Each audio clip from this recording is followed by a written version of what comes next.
Thanks again to Cursed Breadbox for another great comment. This was left on one of my videos for the Law of Attraction, which I have done several videos about, critiquing it from a variety of perspectives.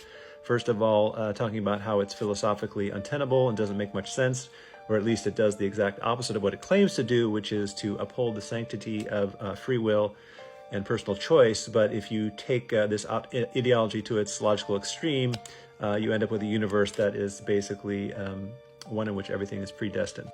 Second, and most importantly, I have critiqued the law of attraction from a socio-political perspective, saying that it's politically regressive because it aligns with the politics of the right and the far right, because it basically completely ignores or rejects systemic issues like institutional racism and poverty and how it's tied in with capitalism, and even patriarchy is not factored in to this ideology. It assumes a kind of level playing field, a fantasy world in which everybody has equal access to everything, which obviously is not the case. Thirdly, law of attraction creates this very strong blame the victim mentality, in which people who are poor or the victims of abuse or rape or whatever it might be, this ideology claims that they have brought that all upon themselves, and that they either asked for it directly through some kind of soul contract or indirectly because they're just not thinking correctly.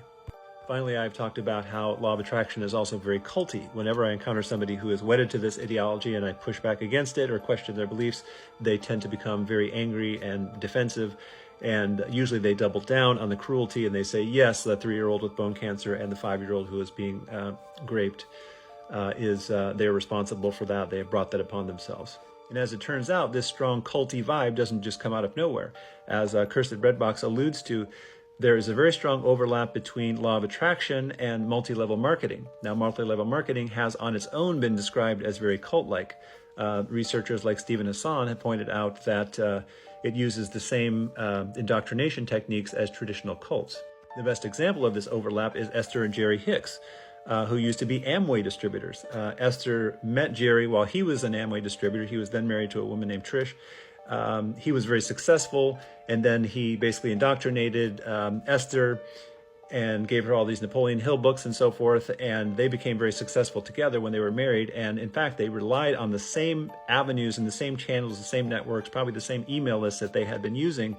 And through those networks, they promoted their law of attraction books and became fabulously wealthy, multimillionaires. This is a good time to reiterate that Esther Hicks has explicitly blamed the Jews for the Holocaust and blamed the slaves for slavery, and really any kind of atrocity that humans have visited upon other humans, it's always the fault of the victim. She's very explicit about this. Jerry, meanwhile, died in 2011 of cancer because apparently he wasn't able to think correctly and he wasn't able to manifest eternal life.